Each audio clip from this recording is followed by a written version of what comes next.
Le diaporama que vous allez voir est un rappel des événements qui ont ponctué l'arrivée d'Internet, les grandes dates des acquisitions techniques et l'émergence des grandes sociétés qui dominent aujourd'hui ce réseau mondial d'information. Le diaporama a pour objectif de remettre le référencement dans le contexte de cette histoire relativement récente puisqu'elle a commencé il y a maintenant 80 ans.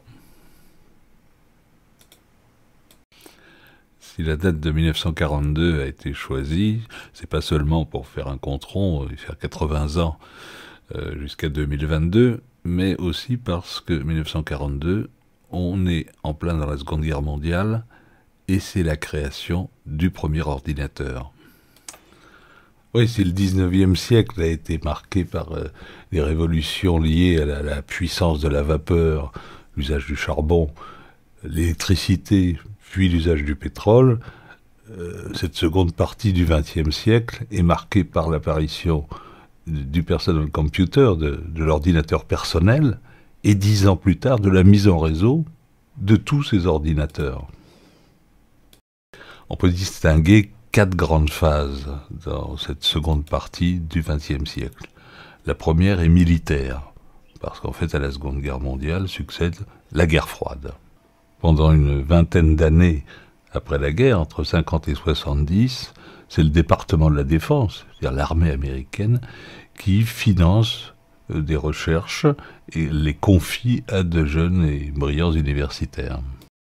La seconde phase est universitaire. Donc les budgets qui sont alloués par l'armée à des étudiants font apparaître les histoires de garage, entre guillemets, avec Microsoft, Apple, l'apparition des premiers ordinateurs, bien que déjà le premier message Internet est apparu en 1969. Déjà à la fin des années 50, des sociologues comme Marshall McLuhan, canadien, entrevoient ce que vont faire les réseaux, les liaisons entre les ordinateurs.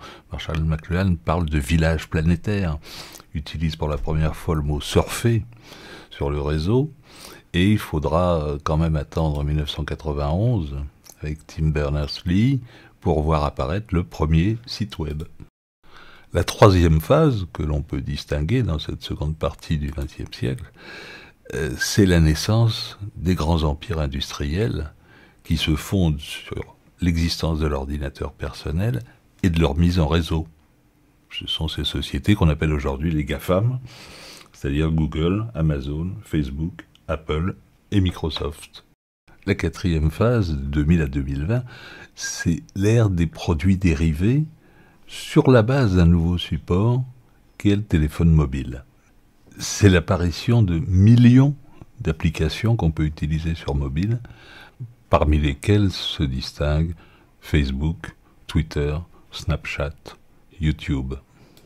2000-2010, c'est aussi la naissance des plateformes de blog, où chacun peut écrire son journal intime, un journal intime à diffusion mondiale. Et dans la foulée, la mise à disposition du public d'outils de développement de sites internet sans avoir à programmer. C'est le succès de WordPress et dans une moindre mesure de Mobilize. On ne résiste pas au plaisir de voir la naissance du premier ordinateur en 1942. Il fonctionnera de 1942 à 1956. L'ENIAC, c'est 30 mètres de long, 27 tonnes et seulement 5000 opérations à la seconde.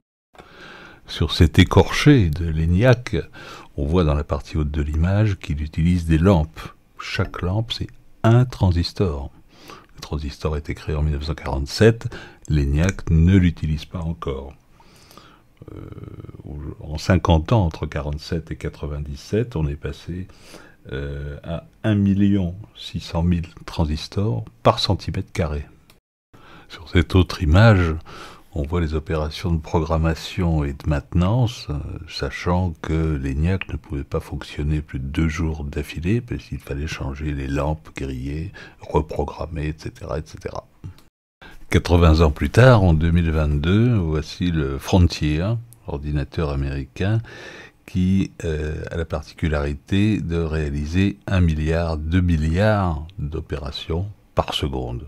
l'ENIAC n'en faisait que 5000, et pour des calculs balistiques. Qu'est-ce qui va faire naître ces recherches sur les réseaux d'information par le département de la Défense américain? Telle est la question. Dans l'univers militaire, on est toujours préoccupé par la transmission d'un message d'un point A vers un point B. On n'en est plus aux signaux de fumée ou au télégraphe, mais la question se pose toujours. Les communications sont bien sûr les cibles d'un éventuel adversaire, ce qui évidemment pose problème. D'où l'idée d'utiliser ce qu'on appelle un réseau maillé, ici représenté par un filet de tennis. Il y a cette fois-ci des milliers de chemins possibles pour que le message aille de A vers B. Et peu importe si certaines mailles du filet, du réseau maillé, sont détruites, parce que le message trouve toujours son chemin entre A et B. Le choix a été fait de découper les messages en paquets. Un paquet, c'est un certain nombre d'octets informatiques. Et chaque paquet connaît sa destination, utilise le chemin qui lui semble possible, et le message se reconstitue au point de destination. C'est la transmission par paquet dans un réseau maillé. Un très beau réseau maillé est celui des routes de France. Alors on a toujours la problématique d'envoyer un message de A vers B. Toutes les routes de France pourront être empruntées pour aller de A vers B. Et comme on est dans le transport par paquet, on voit ici que chaque routard prendra le chemin de son choix, un chemin possible. Ce réseau maillé au niveau mondial, c'est Internet. Interconnected Network, le réseau interconnecté. On voit les nœuds, qui sont les points lumineux, qui sont généralement des centres serveurs, et les arcs, qui sont des chemins entre ces différents nœuds. Les liaisons se font par des câbles électriques. Ici, on voit des câbles téléphoniques, mais pas seulement. La fibre optique intervient partout dans le monde. On voit ici le réseau mondial en fibre optique. Autre réseau qui est celui des satellites. Les satellites jouent simplement un rôle de réflecteur, de miroir, permettant de transporter l'information à de très longues distances et très vite. Internet, finalement, c'est un réseau de tuyaux, qu'il soit réel ou virtuel, c'est un réseau de tuyaux. C'est donc le contenant, ce n'est pas le contenu. Le contenu, c'est bien sûr de l'information. Qu'est-ce qui circule comme information dans ces tuyaux? Telle est la question. Eh bien, ce qui circule dans ces tuyaux du réseau Internet, ce sont évidemment les fichiers informatiques, du texte, des images, du son, de la vidéo, codés en langage informatique. Ce sont donc en résumé des fichiers de nature différente qui offrent des services différents. Cela semble aujourd'hui évident, mais historiquement, il a fallu attendre 71 pour avoir le protocole de transfert de fichiers, 73 pour le dialogue en direct, 82 pour les messageries mail, et le web, finalement, n'apparaît qu'en 91. Ce qu'on appelle le web, c'est l'ensemble des sites Internet. Et il ne faut pas confondre Internet et le web. Internet, c'est un réseau interconnecté qui contient d'une part le web, les sites Internet, mais aussi la messagerie, courrier mail, la messagerie en direct, le transfert de fichiers. Donc ce qu'il faut retenir, c'est que le web n'est qu'un sous-ensemble d'Internet. En résumé, un protocole indique la nature du fichier qui suit, ce sont des lignes de programme, et comment il doit être traité. Si c'est une page Internet, c'est le protocole HTTP. Si c'est un fichier à transférer, c'est le protocole FTP. Exemple d'usage du protocole FTP, File Transfer Protocol. On voit ici la créatrice d'une page Internet qui souhaite transférer la page qu'elle vient de créer, donc en langage. Le langage dominant d'Internet, c'est HTML, Hypertext Markup Language. Elle veut transférer la page nouvellement créée vers le centre serveur, où est le site internet et surtout où il est accessible du monde entier. Pour cela, elle utilise un petit logiciel comme FileZilla, où elle donne une adresse, et on voit qu'elle commence par FTP, son identifiant, son mot de passe, et elle transfère le fichier grâce au protocole FTP. Pour se rendre compte de ce qu'est devenu ce réseau numérique, deux chiffres, la consommation, 10 à 15% de l'électricité mondiale, soit l'équivalent d'une centaine de réacteurs nucléaires. Pour en revenir à la période universitaire, on voit aux deux bouts de la chaîne, d'abord le visionnaire, Marshall McLuhan avec son village planétaire, et à l'autre bout de la chaîne, en 90-91, Tim Berners-Lee, qui va créer le premier site internet. Tim Berners-Lee, c'est l'homme qui réunit toutes les connaissances en 90 concernant Internet, qui crée le langage de programmation HTML, qui crée le protocole relatif aux pages Internet HTTP, la notion d'adresse de page Internet Uniform Resource Locator, qui crée le lien hypertexte et le premier navigateur web. Tant et si bien que le 6 août 91, il ouvre le premier site internet de l'histoire. Et l'on voit ici le tout premier site internet. Il est toujours en ligne aujourd'hui. On voit à quoi il se résume. C'était le 6 août 91.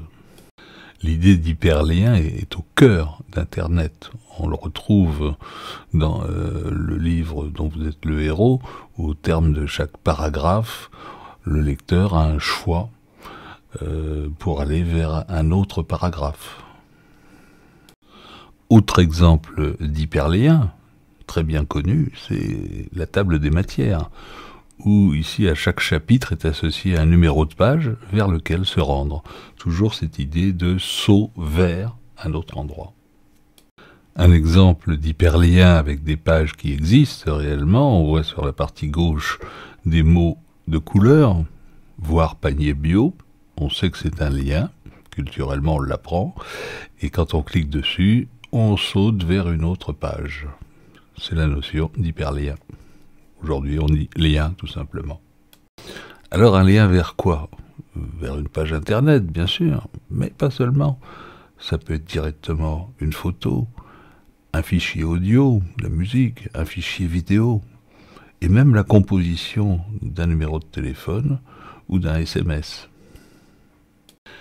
Le 6 août 91 apparaissait le premier site internet et 30 ans plus tard, il y a presque 2 milliards de sites. Tim Berners-Lee, le père de tous les sites internet, ne voit pas d'un bon œil l'évolution de sa création, qui lui échappe bien sûr après cette explosion en 30 ans d'existence.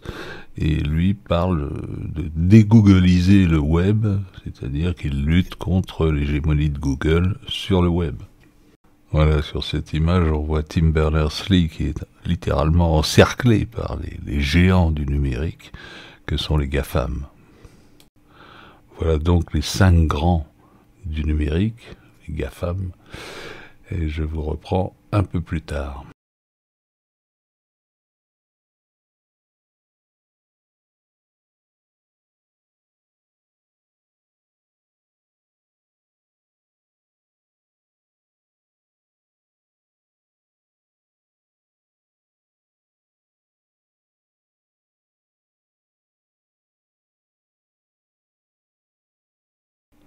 Si on compare le chiffre d'affaires de chacune de ces grandes sociétés par rapport au PIB, au produit intérieur brut des 324 pays du monde, on s'aperçoit qu'elle se positionne entre la 27e place et la 61e place. Pour finir, on va reprendre quelques caractéristiques de cette 4e phase entre 2000 et 2022.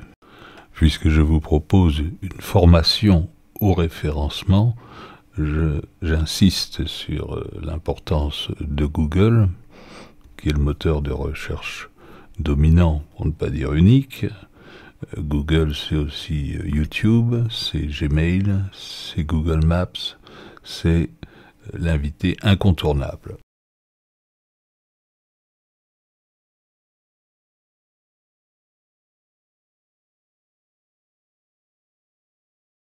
Un peu de lecture.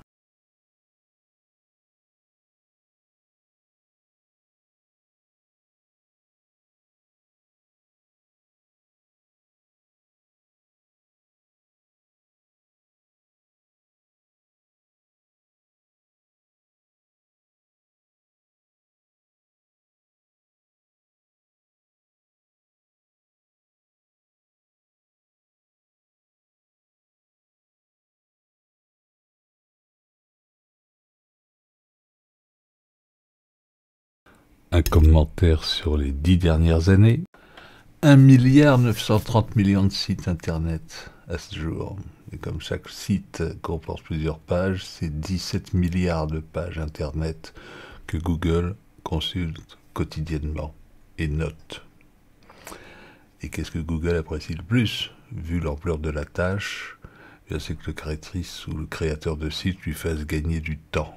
Le temps est la monnaie d'échange avec Google. Vous en savez maintenant assez pour commencer la formation en référencement que je vous propose dans le cadre de la SCORF.